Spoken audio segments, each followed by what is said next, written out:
toenails and blistered heels, salt stains streaking down my face.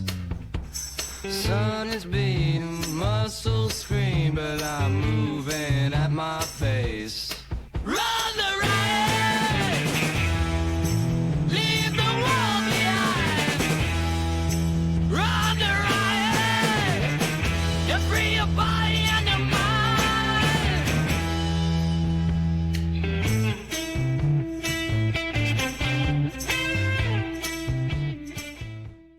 All right. I am excited today on the podcast. We got Bronco Billy, Jeff Browning. What's up, man? How you doing? I'm doing good, man. Yeah. What you been up to, man? What's going on? Where you at? I'm just training. Got Cocodona in 2026, so that's the big focus. Cocodona Western States double. I saw that. So I'm back training after a little bit of some. I had a little bit of tendonitis and an Achilles and an ankle this year, kind of left over from 2024 Colorado Trail FKT stuff. Yeah. That kind of wrecked me. So you're hitting something else I want to talk about. So that's good. That's good. Yeah. It was a big effort, and I think I felt it all through 2025. So I finally took a month off in September, and then rode my bike for a month and raced a 100-mile mountain bike race, and then I saw that.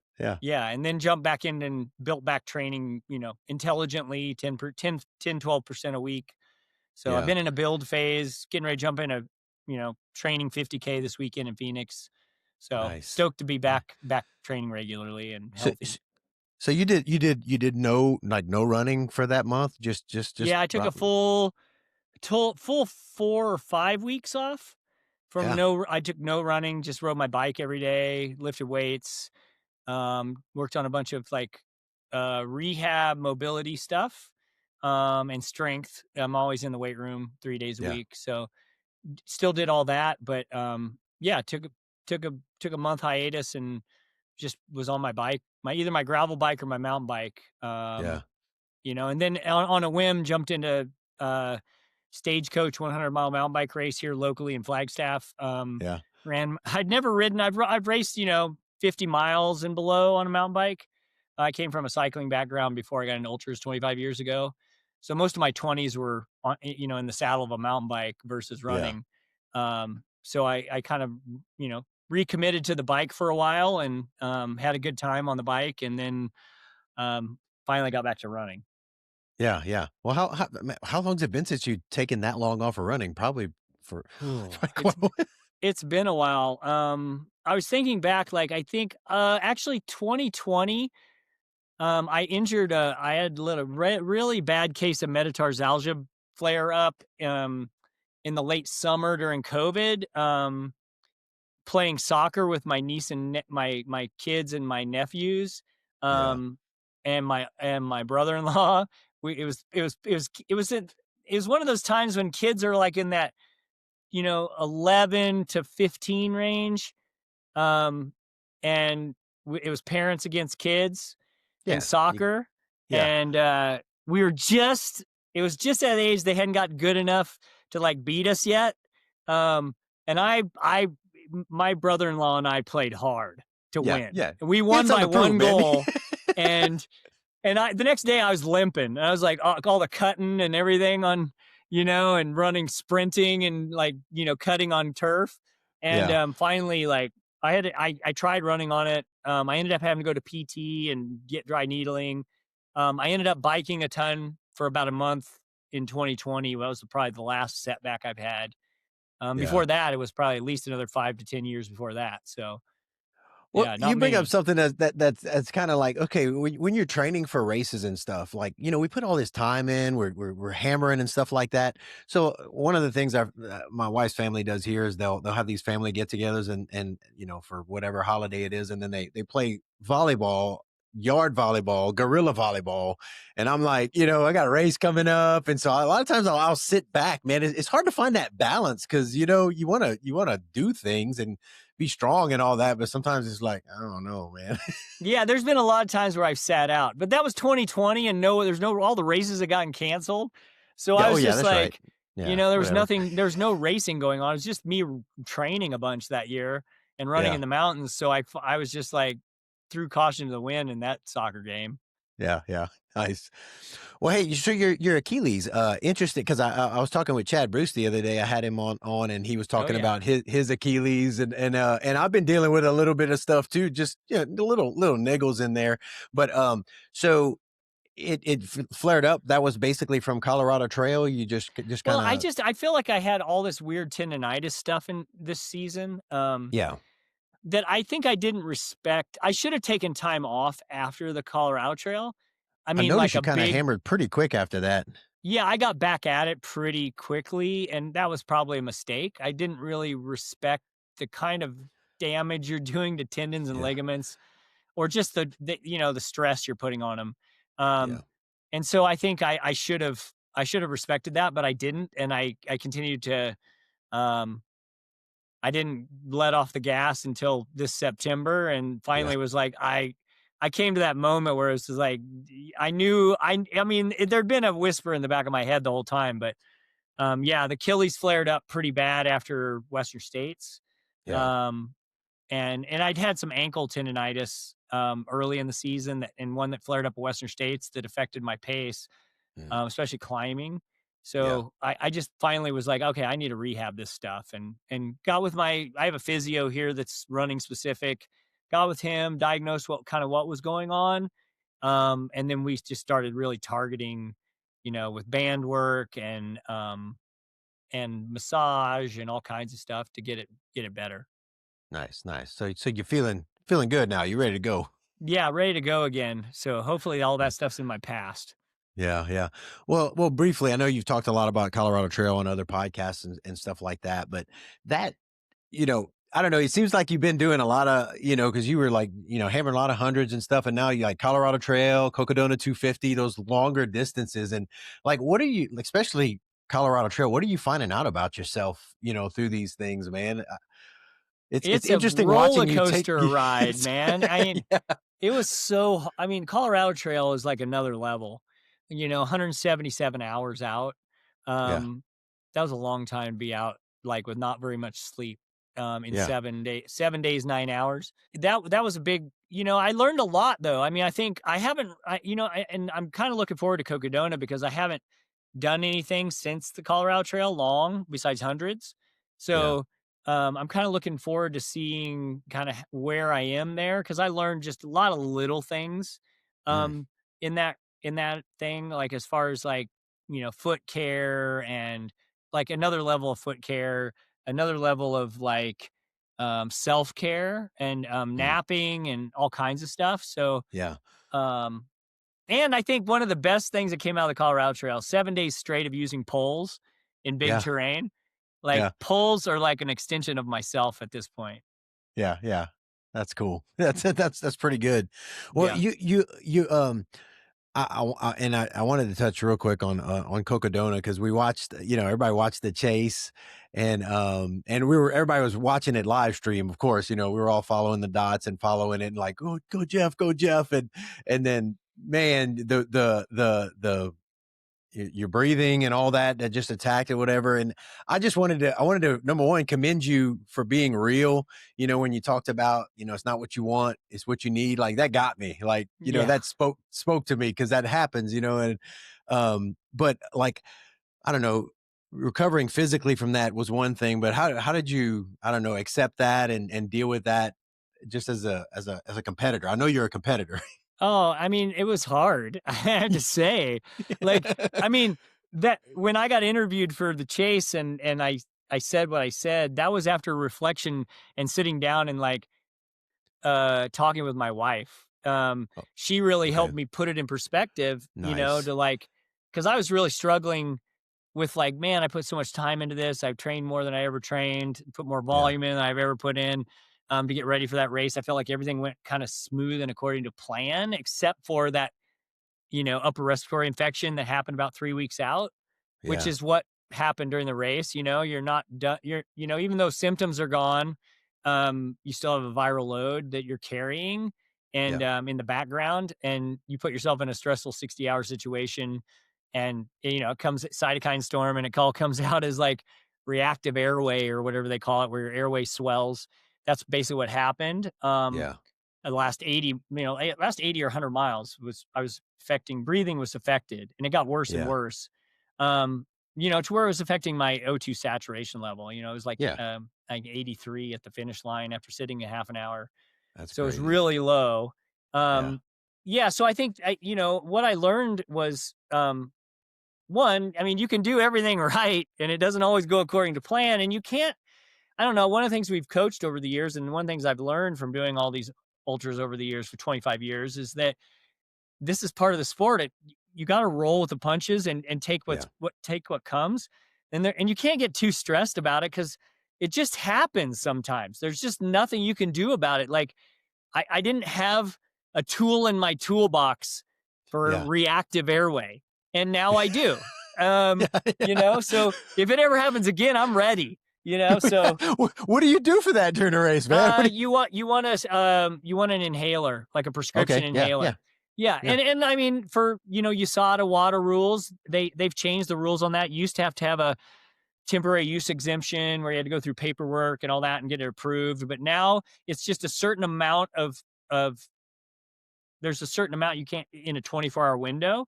Gotcha. So all I would have needed, according to the 2 doctors I went to see afterwards, all I would have needed was a steroid inhaler, and just one good hit off the steroid inhaler would have opened up my airway probably 20 to 25%, enough that I could have not gotten caught.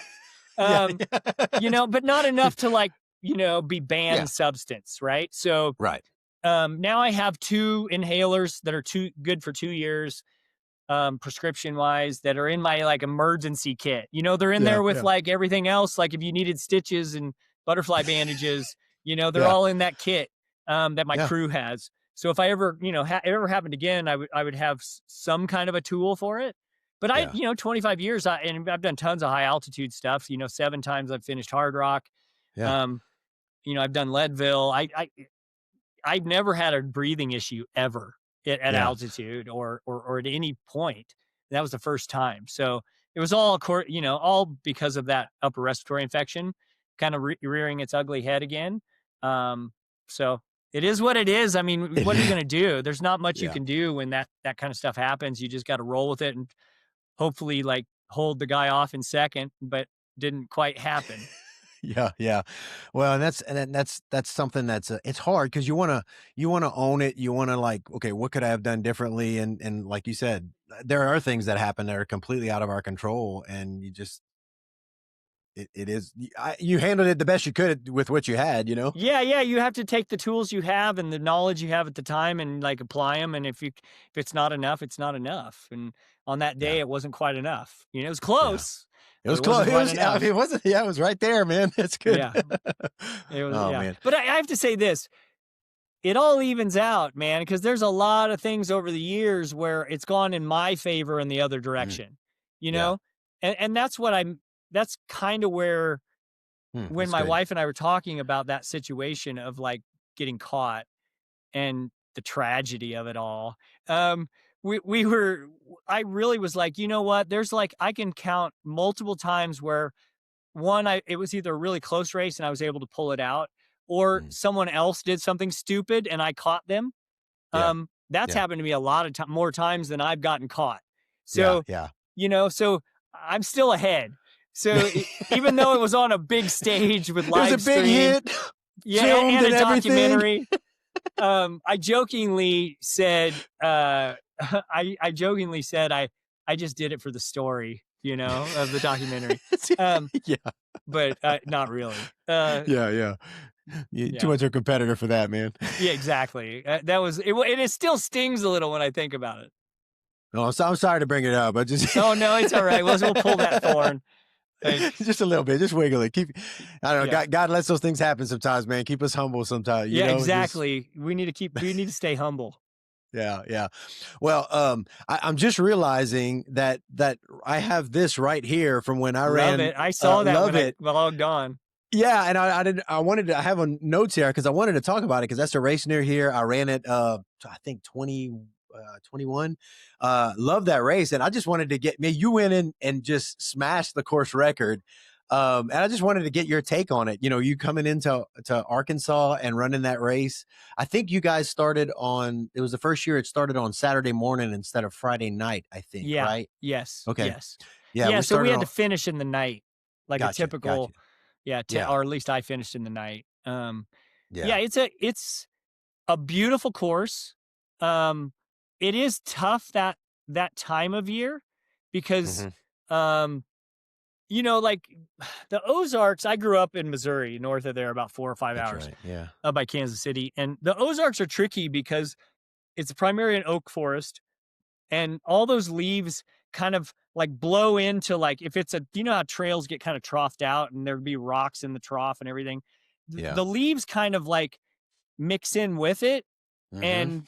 and then also the rocks are the same color as the oak leaves.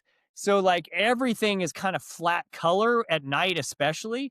So the Yeah. thing I always forget, I'm a good technical runner, and so I'm fine during the day. Like I thought I could run that course faster, but Mm. one of the things I'm always reminded of, I go back to the Ozarks every once in a while to race, and over the years, and every time I'm back there, I always look at the train and be like, oh man, I can rip this up.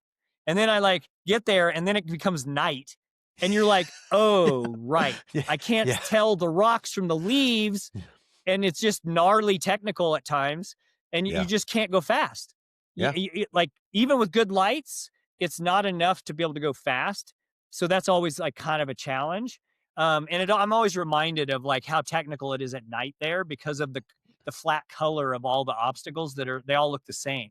Yeah. Yeah. Well, I'm glad, I'm glad you enjoyed it and stuff like that. It's a great race. I enjoyed getting to do it, and I don't know, it's fun. It's put on by good people, and like you said, the tagline for it is "Love it, ankles of steel and an iron will." Yeah, So totally. especially at night, man, you got you got to watch Yeah, it. I recommend taping. I do a like insurance policy tape job with Luco tape to keep you from doing the catastrophic roll of your ankle Nice. in Huh. technical stuff. And Okay. I recommend taping for that race because it'll save you. It'll save Yeah. you from the catastrophic roll at night. Well, hey, give me a description, just a overview description. How do you tape? What kind of taping do you do on your ankle for that? So it's basically actually what I should do is I should put this video. I have a video for my athletes. I should post that to my YouTube channel. Um, I will do that. I'm going to give Okay. All myself a right. note right now. We're going Okay, to put that you on do that, and I'll put a YouTube. link. I'll put a Yeah, link so people. tape YouTube. I'm going to put that right now on my computer. That's some good So info, man. yeah, okay. So what you do, I like Luco tape because Luco tape doesn't stretch. It's fantastic. Yeah. Right? Super stiff, and it's really sticky. Just make sure you have really good clean skin. I like to put it on the night before a race with a sock Mm, over it in the evening. So, take a shower, get all the oil off your skin. yeah. If you have really hairy legs, you probably should shave. Mm, And then get it really good and adhered. But what you're doing is trying to think about it being, if you think about your ankle bone on the outside, yeah. you're going to have a locking piece start maybe an inch under your foot, and it's going to come up and right up over like the front half of your ankle bone, two Yeah. strips overlapping. So they're going to come from underneath your foot up Yeah. around, think almost like a stirrup, and it's Mhm. but on the outside, and it's going to come up and up the front of your foot. So you're going to have one, if you did a cross section of your ankle and you split it in half, the Mhm. tape would start at halfway through your ankle bone to Yep. and forward of it. So you put a Okay. strip starting there, and then one more Yeah. overlaid it, and then one locking piece across the top of the two Huh. pieces of tape. That's enough.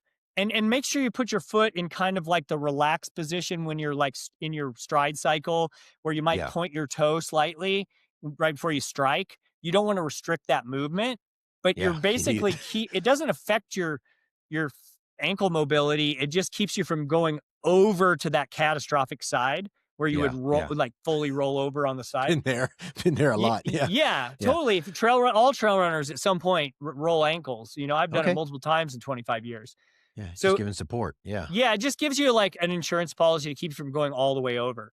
How high do you go up above that bone on your ankle? About maybe 4 or 5 inches. So Okay. like if you're wearing like mid socks, Yeah. the crew socks, Yeah. the socks would cover up the tape. You wouldn't see it. Gotcha. Okay. But it's just below it's kind of that high, just below that height. Yeah. So for tech, you do that pretty often for technical Yeah, so I trails do it like for that? all races. I do it for every race Hmm. now, both feet, Okay. always, and in big training blocks, especially if I'm doing big technical days like Yeah. Grand Canyon, where it's like, if I roll an ankle, it's going to take me forever to get out of here. Yeah. You Yeah. know, like you don't want to roll an ankle in the Grand Canyon because Yeah. Can get it's going to dangerous. take you like a 24 hours to limp out, Yeah. and 5,000 feet. Um, so like for big days, or if I'm in like a big training block and I'm kind of like carrying a bunch of cumulative fatigue, Hmm. where you're like, might just like mentally let down and misstep, Yeah. where your focus isn't as good when you're tired. So when Yeah. you're in like big volume weekend or something like that with technical terrain, I'll do some taping for that kind of stuff. Just Okay. preventative. Yeah. Um, yeah, I mean, probably in peak blocks, I'm always taping. And then like if you've ever rolled an ankle and you're rehabbing, one of the things that happens is those tendons get stretched out and it's easy to re-roll it Yeah. because until you get like 3 or 4 months after it and doing a bunch of strength and rehab, to get those tendons strong again, I will tape kind of for all my long runs and like, or any technical runs to make sure I don't re-roll it. Gotcha. Yeah. Cool. Good stuff, man. Um, well, let's just kind of we talked about a few races, and I know you got some big stuff coming up. It'll be a fun year to watch. Doing the Cocodona and states again. So you said this before, and last time we talked years ago, you do a lot of weight training and things like that. Um, how has that has it evolved any, like, as you've aged and all? How has your weight training, your cross training, and your volume of your run-in training, how has that evolved over the past, I don't know, 5 years or so? Well, run training hasn't evolved that much volume Mhm. wise. It's pretty close, the same every year. Um, Okay. Within a few hundred miles, almost Okay. every year. So Yeah. I mean, I'm anywhere from 60 to 100 miles a week. Okay. Peak blocks 100 plus miles a week. But might be, like right now I'm hitting, I've been building. I've hit like 60-mile week, a 70-mile week. Um, Last week was an 82-mile week. Um, Okay. and that's in 6 days with a, you know 2-hour bike ride on my off day, Okay. on my gravel bike. So 7 days of training, 3 days Mm. in the weight room. That was like last week. Um, 3 days in the weight room, one day's heavier legs, um, early in the week. So Yeah. longest away from the long run. So big day in the weight room where I'm doing heavier, like increasing weight, descending Yeah. reps on squats, doing RDLs, Romanian deadlifts, Bulgarian split squats, leg curl, leg extension, push-ups, pull-ups for upper body, and a little bit of light dumbbell work for shoulders and arms. And then a lot of core work, Yeah. planks, bridges, um, twisting planks, uh, oblique presses and dead bugs. And then quite a bit, like 3 minutes worth of work on every move. So 3 minutes worth of planks, 3 minutes worth of Gotcha. like bridges. And then always do a mobility routine when I'm in the weight room. So the first like 12, 15 minutes I'm there, I'm on the mat. I have a whole routine that I have that give my athletes. I do as well. Mm. It's very targeted. One of our coaches in our at Giddy Up Ultra, uh, Trish Arens, she's Yeah. a PT in Boise, Idaho.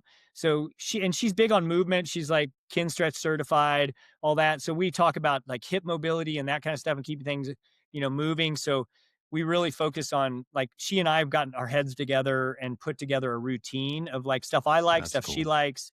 Yeah. It's like 12 moves that I do kind of like as a routine before I lift. So I do Mm. all my lower body and all that kind of stuff. I do weighted like calf raises, that kind of work. And then the other day a week is more dumbbell work. So it's still push-ups and pull-ups and core and all the mobility stuff I just mentioned, but plus a lot of, if anybody's been on my YouTube channel, I have something called Tough 21. It's very similar to that. It's like Yeah. a circuit. Yeah. It's like a circuit kind of dumbbell work and core. I kind of do something similar to that. It's evolved a little. I don't have it recorded. I kind of do my own thing now. Yeah. Um, And then the last day of the week is before the long run is the mobility routine again, but also isometric work. So Hmm. like holds, wall Yeah. sits, half push-ups and plank holds, Hmm. um, lunge holds. So, one of the ways that we strengthen connective tissue, the white tissue, like people like to call it, is stuff that doesn't get a lot of blood flow. Your tendons and ligaments. The way to kind of strengthen those is through isometric holds. Hmm. So you're doing a lot of hold work. So like I might be pushing against a wall and like knee bent into like up onto the big toe and holding a calf, like a Yeah. calf raise Yeah. hold, right? Hmm. So fully flexed up on the big toe, like you're toeing off in a Yeah. run cycle, stride cycle. Um, moves like that, down dog holds with like coming halfway down Yeah. as a shoulder hold to work on shoulder strength and tendon strength, that kind of stuff. Nice. So yeah, and so I guess doing that the day before the day before your long run, your big effort, it just I don't know, tightens everything up, gets it, Yeah, yeah, without it's just exhausting your working more muscles or on anything. connective tissue than Yeah. it's like really wasting your muscles. Yeah. So it's more engagement work, and then Yeah. and then I'm then I'm running and got the weekend work, and then I'm back at it the next week with a heavy day like early in the week, and then a tough. Yeah. I usually actually do it the opposite. I do a tough 21. Sorry, I do tough 21 right after long weekend. So big Okay. volume. I do a tough Yeah. 21 because it's Okay. lighter dumbbell work, full range of motion, that kind of stuff. And then I do my heavy day more like after my first quality workout of the week. I usually do a quality workout on Mondays. So like Tuesdays are typically my heavy day in the weight room Gotcha. and an easy Okay. run. It's like Yeah. an easy zone 2 day. I Yeah. usually go to the weight room first on that day. So because I'm focusing on the weight room, because Yeah. that's my big strength day. That's your power day, Hmm. where you're lifting heavier weight, Okay. ascending weight, descending reps type stuff, like Yeah. powerlifting sets. Gotcha. Yeah. Well, have you found that over the course of, I don't know, last little bit, your how is your recovery time? Because as I'm 51, you got a couple years on me, a few years on me. But Yep. like, how do you find your recoveries going? Recovery's still pretty good. I eat really clean, Yeah. 80, 90% of the time. I'm high protein, animal protein. I'd call myself uh I'm animal based. Yeah. Animal Yeah. based diet is probably the best way to put it. It's primary. If you were going to rewrite the pyramid, it would be like the bottom half is all animal proteins, Cow. eggs, yeah, eggs, Yeah. steak, hamburger, chicken, skin on the bone chicken, Mm, stuff like that. yeah. Salmon. I pretty much I eat a lot of red meat. I probably eat red meat like 5 days a week, Yeah. probably at least once a day, almost. Not every day, but I eat a ton of eggs. I probably go through 3 to 4 eggs, sometimes 8 to 10 eggs a day. Yeah. Um, Yeah. and then I eat fruit, like vegetables and fruit. Fruit and potatoes are more strategic carbs Hmm. around effort and volume. I'm Yeah. still, I'm moderate low carb, so 75 to 200 grams a day. Not Okay. keto, but Yeah. moderate low carb. Yeah. Um, but most of my carbs are coming from real food. Like Yeah. nutrient dense fruit, vegetables, potatoes, fermented sourdough bread, Hmm. occasionally sprouted brown rice, Hmm. um, stuff like that in everyday diet. Still use, Okay. simple carbs on race day, gels and chews and powdered Yeah. drinks and that kind of stuff. So products. Yeah. Um, but uh, I find that, there is a correlation to high protein in recovery, Yeah. high animal proteins in recovery. Yeah. Definitely. They're super nutrient dense and super bioavailable for our bodies. Our body like recognizes over 90% of what you're going to eat, put in and Yeah. utilize it. Whereas like veggie versions of protein aren't so good, like Yeah. under 50% bioavailable, not that nutrient dense, as compared to say a steak or salmon or something like that, or eggs. So Yeah. I really focus on protein. What with doing that, with getting most of your nutrients and stuff from natural sources, do you do any supplementation? Yeah, I do like light supplementation. Like I do a little bit of liver supplements. Okay. Um, that way I can kind of say I eat nose to tail, but I'll eat liver occasionally, but like, we make it, but we make it in more like a big batch, eat a bunch of it, and then we don't make it again for a month or 6 weeks or 8 weeks, Yeah. so like to keep it like trickling in, I use ancestral supplements and, Heart and Soil, is that one of them? hold on. The other one is, Heart and Soil. So Yeah. those kind of two, like really, like my wife is big on like quality. So she's like vetted the brands we use. Nice. Yeah. And because we're trying to get grass fed, base liver, something that hasn't had hormones or anything like that in it. So I'm doing some liver, some heart, stuff like that in capsule form. I do, mega dose vitamin D and D3, K2, Yeah. about 50,000 IUs a week. Oh, wow. Okay. And then, so like um, I take about 10,000 IUs a day for about 5 days a week. I don't do every Okay. day. Yeah. And then, what else? Vitamin C, apple cider vinegar. Yeah, that's kind of my main ones. I don't take a ton.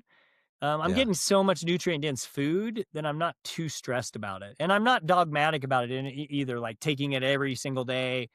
Yeah. I make sure I take it on my big days and my more stressful days where I might be in the weight room and running, or speed work day. Make sure I'm hitting it on my Yeah. long run days, that kind of stuff. So hitting 4 or 5 days a week of supplementing. Gotcha. Did I see something in an interview or something about Jersey cow milk or something? Well, is that yeah, in one of your? yeah, I mean, I've been doing raw milk since 2004. Yeah. Like raw dairy, raw milk, Okay. like we've gone to straight to farms. I grew up Yeah. on a farm in Missouri, so I'm pretty comfortable being around farms and ranches. And I know what to look for. I know whether they're overgrazing. I know whether they're, have too many cows per acre. So I'm willing to go to the farm, get it direct from the farm. So I usually find a small ranch. Most states, the way to buy it, some states it's illegal to buy. It's state by Yeah. state. The laws Yeah. are. So, do your research before you would try it. But getting it from a small local ranch, that maybe has, a herd of 10 or 20 cows. Yeah.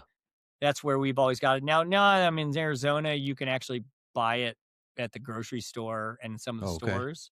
They I have didn't know to that. legally market for animal use, but Okay. it's Yeah. quality.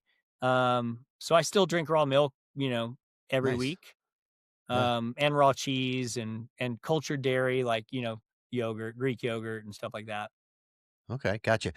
Well, one of the things I was thinking about when I was thinking about you grew up in on a farm and all that, working and stuff, if I remember right. Yep. And it's kind of interesting. I think we have to do a lot of our weightlifting and things like that because we aren't working physically like all the time. You know what I mean? Like, you grew up on a farm, you didn't have to lift, you didn't have to do all those things because you just naturally did it. And now we're having to, I don't know, fill in the gaps because we're behind computers and all that stuff. I'm in Yeah. IT, so I'm behind a computer, all the time. So I got to Yeah, go to I the was a gym, graphic designer for 20 some years. So, Yeah. and now I'm a Yeah. coach and I still sit behind a computer, so it's like Exactly. you're always sitting behind a computer, or like most Yeah. people are, right? Of some, like sitting, or their standing desk, or, we're in front of a screen and we're sedentary Yeah. most of the day. So that's where, that's why I have to go to the weight room, right? Because I'm Yeah. not out walking, 7-10 miles a day and lifting things. Yeah. Baling hay, milking cows. Exactly. Yeah. Well, so yeah, well, you said so how long has it been that you haven't been doing graphic design? Because I think, how long has that been? Almost 10 years. Oh, it's been that long? Okay. Yeah, I kind of quit my coaching business. I launched in 2016, but it was part-time in 16, and then by 17 it was full-time. Mid 17 was like Yeah.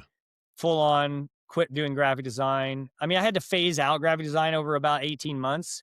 Yeah. But I phased out 80% of it, and then there was another 20% that was like project by project from clients I've had for 10 years Yeah. that I had to kind of continue to like slowly wean them away from me. as they could find someone else to take over that work. Yeah. But yeah, I don't do any graphic design work anymore, except unless I'm going to design a hat or work on my own logo or, my Yeah. own marketing stuff.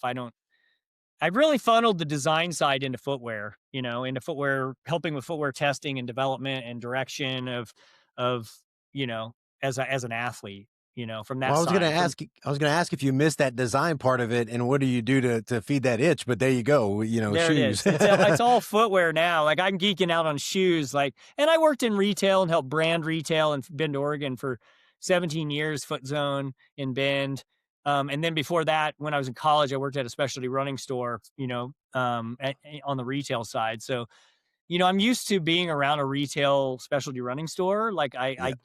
I understand like how you sell, what you sell. Like, you always want to, every season, if you're in footwear development, like, you should go into specialty running stores and go buy shoes, and Yeah. go get Yeah. fitted, because Yeah. you realize like the sales staff is like psyched on certain products every season. Cause Yeah. one, it fits people's feet really well and they're Mhm. getting good feedback. Yeah. Two, they're stoked on it because it fits their feet and they're stoked on whatever that feature is of that specific product. And then they're like walking out, it's easy for them to sell a product. As like when we go into a running store, I was just talking about this with another athlete this week, a longtime runner. When you go into a running store and you put on a shoe, you're either immediately like, nope, or Yeah. you're like, or there's that every once in a while, there's that shoe where you're like, oh, whoa, Oh. this, oh, yeah, like, this is different. This is good, Yeah. and Yeah. you're like, Yeah. oh, this feels really good, Yeah. like, there's that moment of like, this is like my shoe. Yeah. Um, Yeah. Yeah. so like, I love that about footwear and running. Cause like, coming from a mountain biking background before running, the mountain bike is your piece of gear, Yeah. right? Yeah. The runners, the shoe Mhm. and the vest are our Yeah. pieces of gear, right? Yeah. That is our gear. So we care about that, maybe shorts is, a close Yeah. third. You gotta make sure they don't chafe. Yeah. Yeah, don't chafe in pocketed shorts. I like Yeah. pocketed Yeah. shorts personally. Yeah. Well, so you said, well, what do you? I don't know. What do you think would be the perfect shoe for you? Like, what do you? If you had to just describe, like, I don't know, stack height, Oh, width, whatever. Like, how would you I describe can the give you a perfect? range. I think Yeah. for ultras, because for what we do and the kind of racing I do, I think a rocker, a longer Okay. rocker, Yeah. not a short rocker. Um, Okay. I think a 4 to 5 mil drop, somewhere in Okay. that range with a rocker. Somewhere, you know, like 35, 31 to like 32, 28, somewhere in Yeah. that Yeah. range Yeah. Yeah. Yeah. is my kind of ideal 4 mil drop, rocker shape. I would say that's kind of the sweet spot for most runners, because Yeah. it's a high enough stack height you don't have to have a rock plate. Yeah. You can just have a Yeah. really good foam in it, good simple outsole. It Mhm. doesn't, good knobbies, but not overbuilt, not over designed. I Not think too heavy. I think that's the sweet spot. Somewhere in What that kind of in that foam do you range. like in there? You like something pretty cushy, or do you like a lot of? I I don't know. like What do it you? kind of. I like it. Um, Not too cushy, not too soft. I like a little bit of firm. Yeah. Um, but I like to feel a little bit of cush when I try them on. So there has to be some kind of cush feel when you put them on, where you're Yeah. like, yeah, feel a little, but I'd rather them be a little firm. Um, than, you don't want to be too stiff, but you want to have a little bit. So there's a balance there. And I think some of the newer foams out there, some of the more dynamic foams that give you so much energy return, is Mhm. really good, as far as like the kind of Peba style foams that are Yeah. out there right now that are really light but give you a ton of energy return, to your foot. I think those are good for the trail. I think you want a little bit of cush because you want some dampening on the trail to be able to kind of like, flex with the terrain and Yeah. the rocks under your feet, and not be too stiff. A wide platform is an important piece, Yeah. because so you don't Yeah. tip. Those kind of things I think are really important and a soft heel. Too many stiff heels in trail running sometimes, and that's that people ruin the shoe by making it too stiff. Okay. Yeah. I could see Yeah. that. I could see that. No, that's cool, man. That's good. That's good. Well, I also noted, you've been involved with Ultraspire. I'm on the Ultraspire team, and also, Cool. and you've been. I have a Bronco vest hanging right in there, man. Yeah, right on. um, Giddy up. yeah, man, that has to be fun. I don't know, being a part of that too. Just trying to. And Bryce is so amazing with taking feedback, and I like. He shows us a lot of videos on him doing the work and stuff and what he's coming up with, and asks for input, which I think is amazing. So I know you visited out there and stuff. How fun is that to get to be a part of making the packs you're wearing?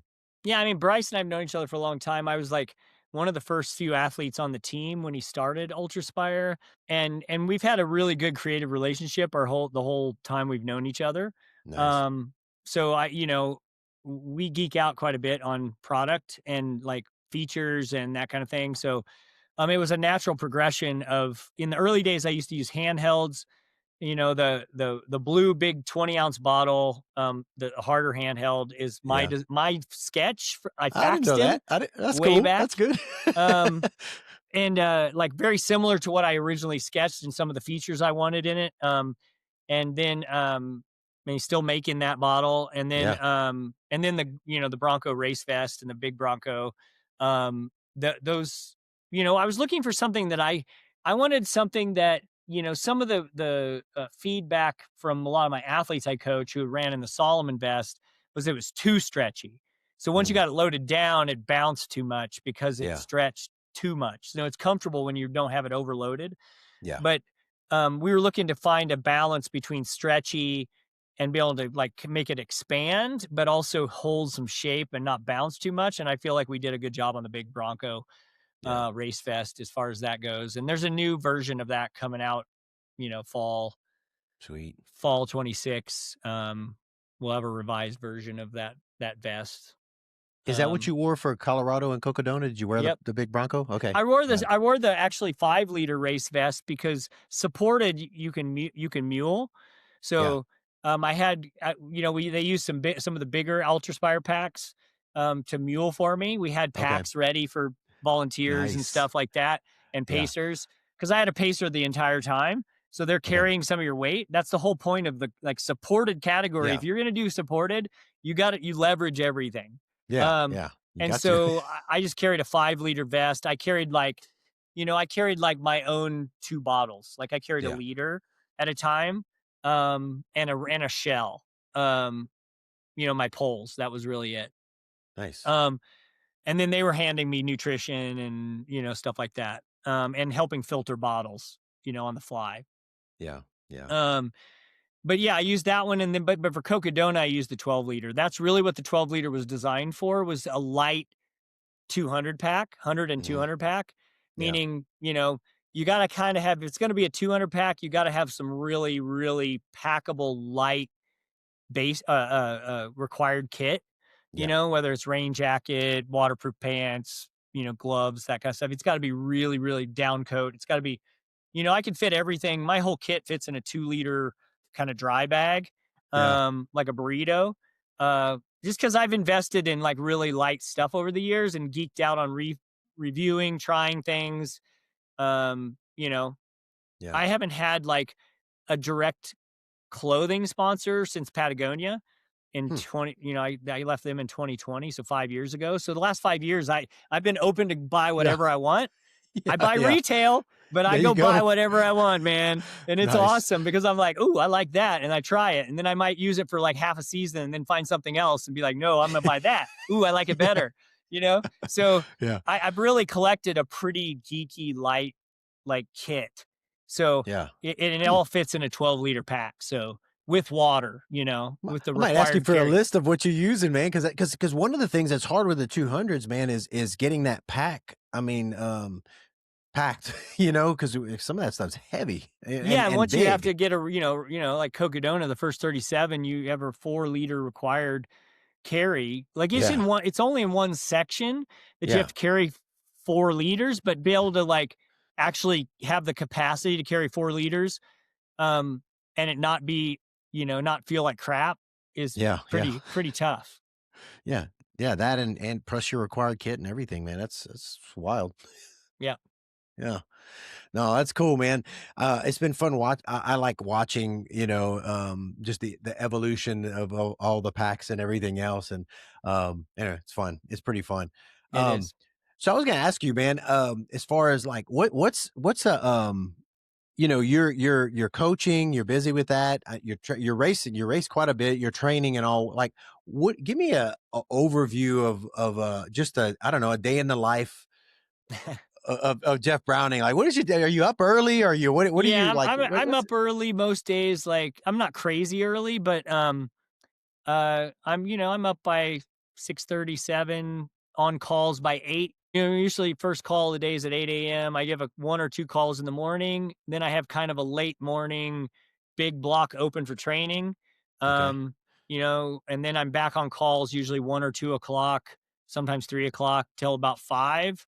Like today was a call this morning, and then I had a big break, and then I had like 3 back-to-back calls this afternoon, Hmm. like a two Yeah, o'clock, a 3 o'clock, and a 4 o'clock. yeah, And then you at 5 o'clock. So, yeah, um, and so that's a typical coaching day. yeah. Um, and uh, and then I kind of leave Fridays open for long runs.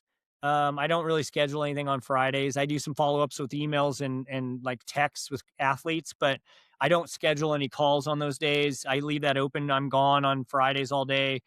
Um, and because weekend, we've always traditionally, even, I had a I've been self-employed since 2001. Mm. So, I've been 25 years working on my own and writing my own schedule, even as a graphic designer. So, um, I always scheduled my Fridays off so I could be home on the Nice. weekends, Yeah. with family. And I wasn't trying to do a 5-hour run on a Saturday. Mhm. Now that my kids are older, my youngest is 14 and I got 2 college age kids. Um, Now it's like no one cares if I'm around on Saturday mornings anymore. They're all doing So their own thing anyway. yeah, so I go do a long bike ride, maybe an hour run on Saturdays after my long run. Um, and then Sundays are more weight room based and shorter runs. Yeah, So I don't do any long runs usually on the weekends unless it's Saturday mornings. yeah. In big training, I might swap that bike ride out for a run or something. But um, yeah, Fridays are the big days. Fridays are my day, you Yeah, know? that yeah, nice. Well, how do you you're talking to people, you're doing the training and all, and then you're also a husband and a dad. How do how do you balance all that, man? And how do you switch from coach to dad Yeah, to you see me husband? exhaling slowly. Yeah, yeah, Um, Sometimes it's hard. It's hard to yeah, shut off because you have to when you're coaching, you're bringing everything to them. You're yeah, bringing like motivation and like ideas and knowledge and like guidance and mentoring and you're focusing on that and then you might be back on another call, 20 minutes out or 15 minutes after that call and you got to yeah, do it the same thing for the next person, right? So, yeah. um sometimes by the time I get to the evenings, I'm like socially a little like, oh, I don't really want to talk to anybody. But I Yeah. have to. I got a wife and I got a 14-year-old still in the house and a 20-year-old daughter still in the house working. So she's home in the evenings and she's like ready to hang out. And Yeah. my son wants to like tell me about his day. And like, so I got to be engaged. So, I mean, one of the things I've been trying to do as much as I can is leave my phone in my office. Mm, Um, it's good. I don't always win on that one. I Yeah. sometimes get sucked back into texts and work, because that's when people are, if you're coaching, that's when they're off work and it's the evening and then they're like texting you about something. So I Yeah. sometimes have to like put the phone away, to be able to manage family stuff. Um, my wife gives me some trouble sometimes. She's like, we don't want your seconds. Um, Ooh, that's and so that's good. it's good. She keeps me honest. I Yeah. mean, that's why we've been together for so long because I try to listen, Yeah. and I try to do better. I Try to don't always listen. do better, but I Yeah. try. Um, Yeah. but I do I one tradition we've always had with all 3 kids. I've always read in the evenings. Hmm. So when they're younger, it was Dr. Seuss and stuff like that books. But as we got older, it was chapter books. As they got older, we've homeschooled our kids the whole time, so our kids have always been in the Oh, house, and I've been in the okay. house working from home. So I'm around them throughout the day, between calls, going in, running into them in the hallway or the kitchen, and Yeah. stuff like that.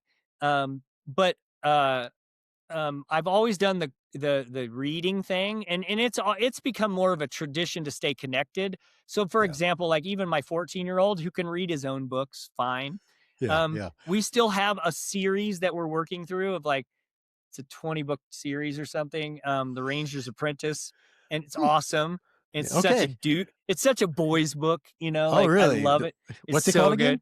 Called The Ranger's Apprentice. Okay.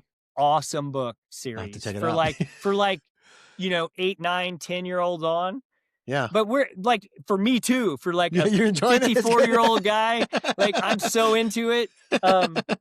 It's really cool. It's like swords and horses and, bows and arrows and like rangers. And it's really good. But anyway, it's all about this whole series. And we've been reading that series for 2 years. Yeah. Probably. And we're especially when you're in good parts, like we're in right now, we're in the last 25% of one of the books. It's when it's all coming together. Last night, man, we were like, we ready to read? Yeah. Okay. What happened last night? Oh yeah. Okay. You Just ready? do a recap. And my son's like, he's 14, dude. He's like going through puberty. So he's like eating everything in the refrigerator. He eats at like 8 o'clock with our dinner, and then he's back in the refrigerator when we're reading at 10 o'clock, and he's eating an entire another meal that he's making himself. So like when he eats, I sit down and read in the kitchen. And so we like get in, sometimes we read one chapter, and if I'm really tired, and if we were like super into it, we might read an hour and a half. That's it's cool. like, oh crap, it's midnight. We got to go to bed, dude. Yeah. But like, we've had a couple of those nights recently that, we're in a good part right now. Like, we just had a battle, the castle's being sieged right now. So we're like totally into it. It's really good. So I love it, man. that's really good. And it ends up being kind of like, it's just a time for us to like put pause on everything else and like connect on something. But we end up talking about stuff. Sometimes we don't even get reading right away. We might talk for 15, 20 minutes. Sometimes when I'm reading, he's noodling on his electric guitar without it plugged in. Stuff like that. And then we might talk about guitar. I'm buying myself a bass for Christmas. Nice. So I'm going to start. I play guitar, but I've always wanted to learn bass. So I'm going to start playing bass. He's been playing acoustic and taking lessons on an acoustic, but has stolen his brother's electric guitar and amp. So his older brother. So he's been playing electric guitar. So now we've been talking about, if you're going to play electric guitar too and learn riffs, then I'm going to learn bass. So there you go. So that'll be another probably way to connect. Music's been a cool way to connect with my kids. I'm really into going to shows and seeing live music over the years. So my older one, we're really big on, we really connect on music. My daughter and I connect on music, but we also connect on coffee. She's a barista. So, I love coffee. I'm kind of a coffee snob. So I've been, we connect on that as well. So it's fun. It's really fun. That's good. Hey, so what music are you listening to right now, man? Who are you listening to? I've really been on kind of a Viagra Boys kick, kind of postmodern punk. Okay. My son and I went to a live show in Phoenix this winter, and it was one of the best live shows I've seen in a while, besides maybe like the Black Crowes or Led Zeppelin or something. But oh wow, that's good. I saw Led Zeppelin in '94 when they got back together for an entire tour with John Bonham's son on drums, and they played with the Kansas City Symphony at Kemper Arena. It was amazing. I bet. It was like at the tail end of Robert Plant's kind of solo career.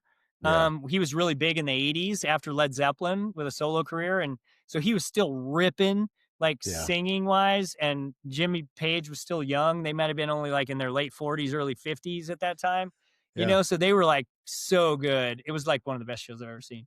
And the Black Crowes, those are all good. Another good live show. But that's a big one lately. I've been really into Red Clay Strays. If you're into like kind of bluegrass country or alt country, then what else? I just did so one of the things we do in our family, this is kind of a fun one we do every year. So we have Spotify premium family subscription. So everybody has their own Spotify, profile. And then they give you like your download at the end of the year. So there's 2025, like what is your number one band that you listen to? What is your number one, your top, whatever, 100 songs you listen to, by listens, like how many listens. Yeah.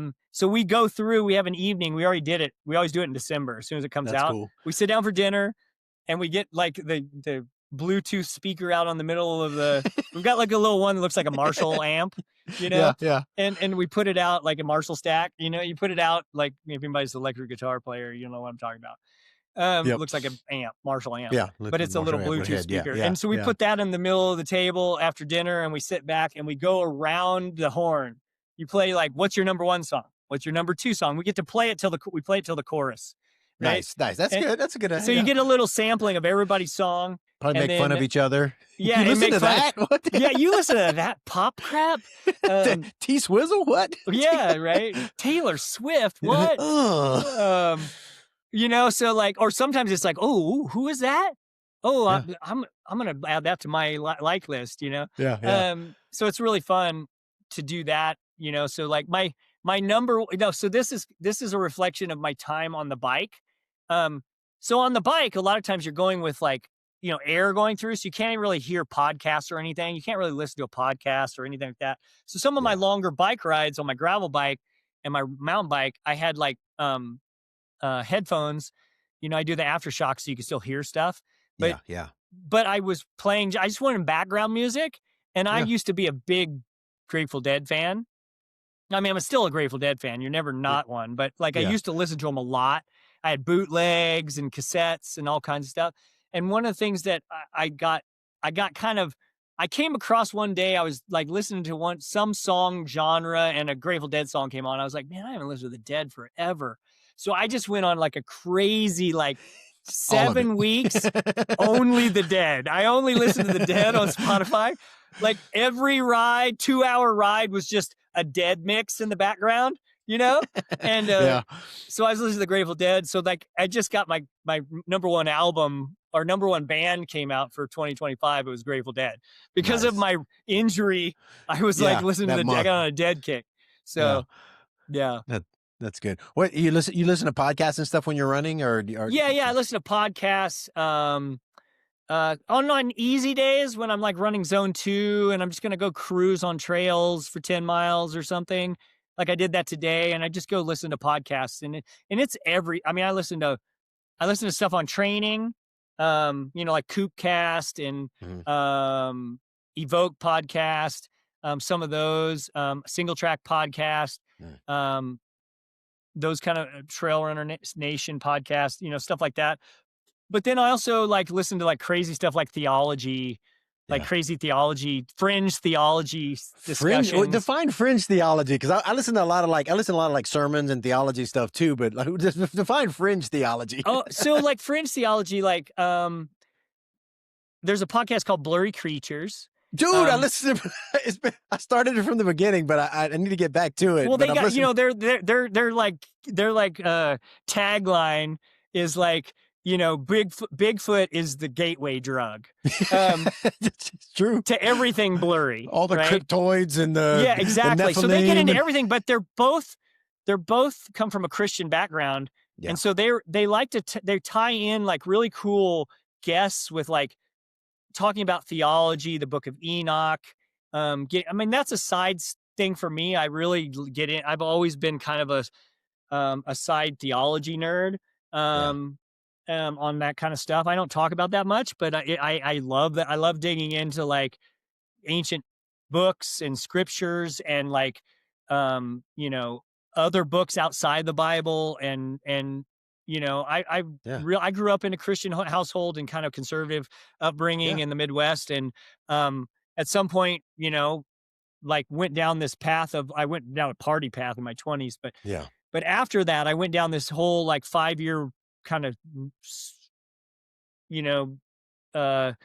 really like soul searching on what I really believed.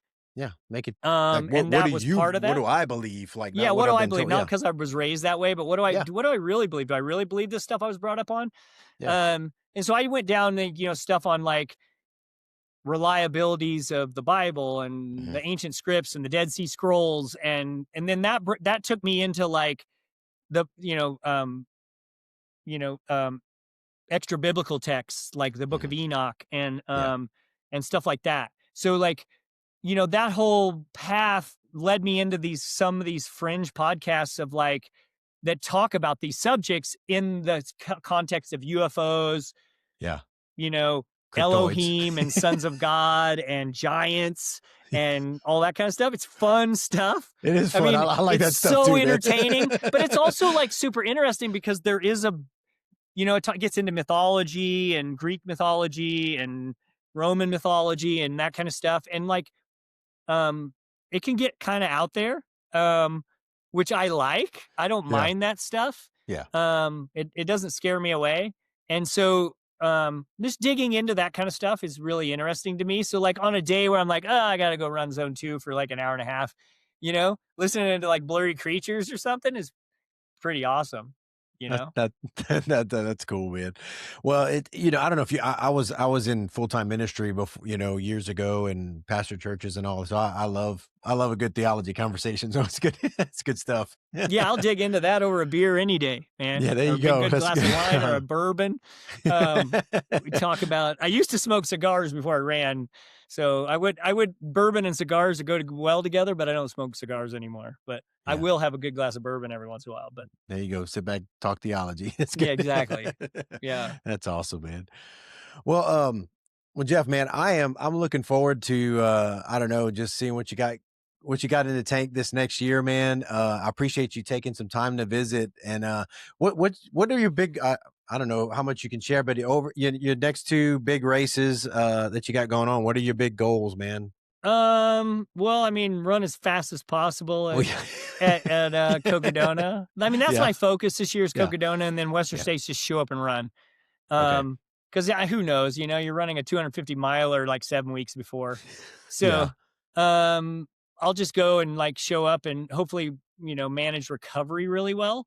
Yeah. That's Yeah. where the bike comes in the weight room. Yeah. So I'll really kind of focus on that nutrition after Cocodona, and hopefully be ready to kind of like at least run okay at Western States. Yeah. Dan Green did it last year, and he definitely said afterwards, he goes, "Man, my quads on the downhills were not there." Yeah.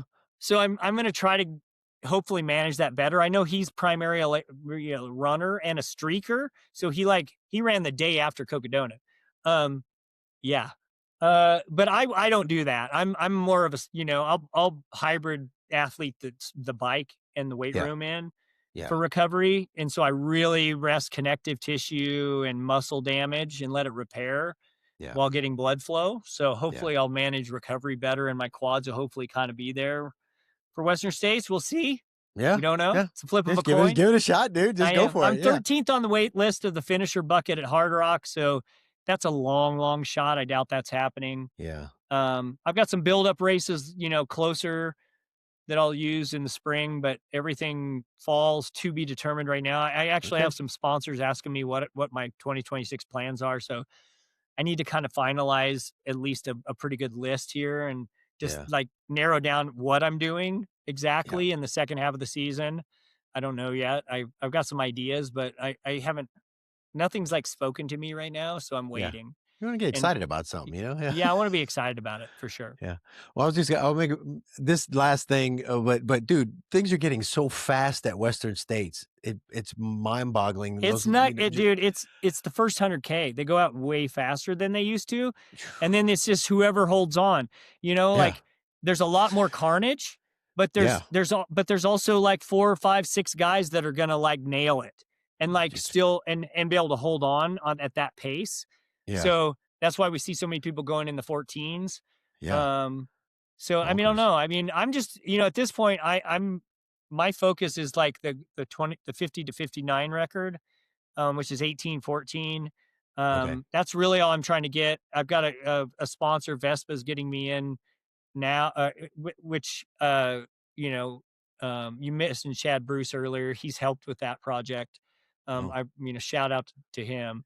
yeah. He's been an integral part of making that happen. Nice. Is last year, this year, and 2027, I'm going to be in Western States on a sponsorship slot through Nice. Vespa to go after that record. So hopefully one of those 3 years I get it. You get it? Yeah, Last year I had tendonitis, so I didn't get it. This year I was on it until like about halfway. And then this year, who knows with Cocodona. And then next year will be focused because it's my last shot. Yeah. I'll really, really, really focus on it. It'll be the A race next year. Gotcha. That's fun, man. It's fun. Yeah. Well, Jeff, man, keep inspiring, man. I love watching what you do. Thanks for all that you share out there, and man, just keep hammering it. Yeah. Giddy up. All right, appreciate you, man.